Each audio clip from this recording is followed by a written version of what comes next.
नमस्कार दोस्तों, स्वागत है आपका अपने चैनल गुरु स्टडी जोन पर। तो दोस्तों, आज इस वीडियो में हम बात करने वाले हैं भारत की 5वीं सबसे बड़ी नदी, जिसकी लंबाई 1312 किलोमीटर है, तथा मध्य प्रदेश की सबसे बड़ी नदी नर्मदा नदी की। तो दोस्तों, आज इस वीडियो में हम सारे क्वेश्चनों के आंसर मिलने वाले हैं जो नर्मदा नदी से संबंधित कंपटीशन एग्ज़ाम में पूछे जाते हैं। तो चलिए दोस्तों, शुरू करते हैं। और शुरू करने से पहले फटाफट से चैनल को लाइक और सब्सक्राइब कर दीजिएगा, क्योंकि दोस्तों बहुत ही महत्वपूर्ण ये वीडियो आपके लिए होने वाला है। तो चलिए दोस्तों, शुरू करते हैं। दोस्तों, नर्मदा नदी का उद्गम जो है, जहाँ से नर्मदा नदी शुरू होती है, वो विंध्याचल और सतपुड़ा पर्वत श्रेणियों को पूर्वी संधि स्थल पर स्थित अनूपपुर जिले में अमरकंटक से होता है। तो दोस्तों, कहाँ से निकलती हैं? अमरकंटक से। तो नर्मदा नदी मध्य प्रदेश की सबसे बड़ी नदी है, इसलिए इस नदी को मध्य प्रदेश की जीवन रेखा भी कहा जाता है। दोस्तों, मध्य प्रदेश में नर्मदा नदी की लंबाई 1077 किलोमीटर यानी 1077 किलोमीटर है। एक क्वेश्चन यहाँ से पूछ लेता है। अपने इस 1077 किलोमीटर के सफ़र में यह मध्य प्रदेश के 16 जिलों से होकर गुजरती है। तो दूसरा क्वेश्चन यहाँ से निकलता है, कितने जिलों से? 16 जिलों से होकर गुजरती है। दोस्तों, सबसे पहले जब ये नदी निकलती है अमरकंटक से, तो अनूपपुर जिले में ही यह नदी उद्गम से मात्र 8 किलोमीटर की दूरी पर कपिलधारा जलप्रपात, दुगधधारा जलप्रपात, शंभुधारा जलप्रपात तथा दुर्गाधारा जलप्रपात का निर्माण अमरकंटक में ही कर लेती है। तो दोस्तों, यहाँ से बहुत ही महत्वपूर्ण क्वेश्चन निकल रहे हैं कि इन चारों जलप्रपात जो है कहाँ पर स्थित हैं? अमरकंटक में स्थित हैं। उसके बाद दोस्तों, यह मांडला जिले में प्रवेश करती है। मांडला जिले में प्रवेश करती है, जहाँ पर इसमें सहायक नदियाँ थावर नदी, बंजर नदी, महानदी और हेलो नदी आकर मिलती है। और यही वो स्थान है दोस्तों, जहाँ पर थावर नदी पर थावर परियोजना बनी हुई है, और महान नदी पर महान नदी परियोजना बनी हुई है, और हेलोन नदी पर हेलो नदी परियोजना बनी हुई है। दोस्तों, फिर यह नदी मांडला से निकलने के बाद जबलपुर में प्रवेश करती है, और यहाँ पर इस पर विश्व प्रसिद्ध बेड़ा घाट में धुआंधार जलप्रपात स्थित। तो दोस्तों, धुआंधार जलप्रपात के बारे में अक्सर जो है कंपटीशन एग्जाम में क्वेश्चन पूछ लेता है। और यहाँ पर ही दोस्तों इसकी सहायक नदी बरगी नदी, जिस पर बरगी नदी परियोजना बनी हुई है, आकर मिलती है। और इसी परियोजना को रानी अवंतीबाई परियोजना भी कहते हैं। तो यहाँ से भी क्वेश्चन बन सकता है कि बरगी नदी पर कौन सी परियोजना बनी हुई है? अवंतीबाई परियोजना। और इसके बाद दोस्तों, जबलपुर से निकलने के बाद यह नदी नरसिंहपुर पहुंच जाती है। नरसिंहपुर पहुंच जाती है, जहां पर भीमकुंड तथा अर्जुन कुंड स्थित है।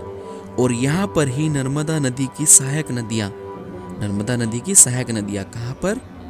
नरसिंहपुर में शक्कर, दूधी तथा शेर, ये नदियाँ यहाँ पर स्थित हैं, आकर मिलती हैं जो। दोस्तों, उसके बाद ये नदी जिला होशंगाबाद में चली जाती है, और वहाँ यह इसकी सबसे बड़ी सहायक नदी तवा नदी आकर मिलती है। तो यहाँ से ये क्वेश्चन कई बार एग्जाम में पूछा गया है कि नर्मदा नदी की सबसे बड़ी सहायक नदी कौन सी है? तवा नदी, जो बांद्राभान नामक स्थान पर आकर मिलती है। किस स्थान पर आकर मिलती है? बांद्राभान नामक स्थान पर आकर नर्मदा में मिल जाती है। और इसी नदी पर तवा बांध परियोजना बनी हुई है।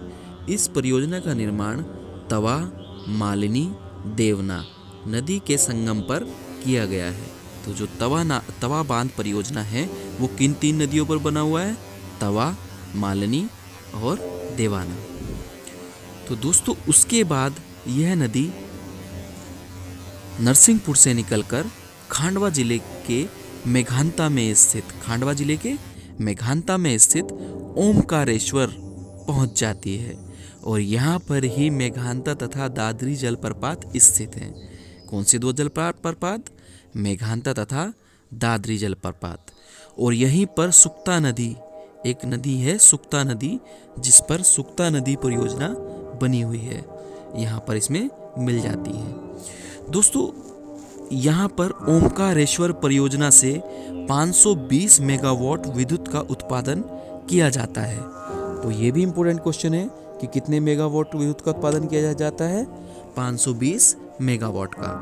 तो दोस्तों उसके बाद यह नदी खरगोन में प्रवेश करती है, जहां देवड़ा नामक स्थान पर देजला देवड़ा परियोजना स्थित है। तो ये भी क्वेश्चन निकल रहा है कि देजला देवड़ा परियोजना कहाँ पर स्थित है? तो दोस्तों ये खरगोन जिले में स्थित है और यहाँ पर महेश्वर परियोजना से 420 मेगावाट विद्युत उत्पादन होता है। तो खांडवा में ही दोस्तों खरगोन में ही 420 मेगावाट विद्युत उत्पादन होता है महेश्वर परियोजना से। उसके बाद नर्मदा नदी जिला धार पहुंचती है और यहाँ पर इसकी सहायक नदी मान नदी परियोजना बनी हुई है। तो धार में मान नदी इससे आकर मिलती है। तो दोस्तों उसके बाद यह नदी मध्य प्रदेश के आखिरी जिला अलीराजपुरा में प्रवेश करती है। यहाँ झाबुआ से निकलने वाली हथनी नदी पर जोबट परियोजना स्थित है। तो अलीराजपुरा में कौन सी नदी है? हथनी नदी पर कौन सी परियोजना? जोबट परियोजना स्थित है। इसे आजाद परियोजना भी कहा जाता है। जो ये जोबट परियोजना है इसी को आजाद परियोजना भी कहा जाता है। इसके बाद दोस्तों नर्मदा नदी गुजरात में प्रवेश करने के साथ साथ ईस्ट टू वेस्ट यानी पूरब से पश्चिम की ओर बहती हुई खंबात की खाड़ी में अरब सागर में विलीन हो जाती है।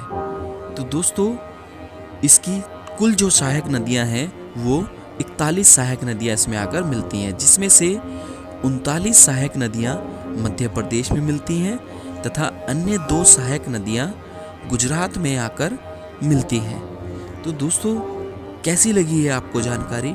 आप कमेंट बॉक्स में मुझे कमेंट करके बताइएगा। और अगर इस तरह की वीडियो आपको किसी और टॉपिक की भी चाहिए हो तो दोस्तों मैं आपके लिए ज़रूर बना दूंगा। आप मुझे कमेंट में बताइएगा। कमेंट बॉक्स में मेरा नंबर भी है और मैंने लिंक शेयर कर दिया है। तो कृपया आप चैनल को लाइक और सब्सक्राइब करें ताकि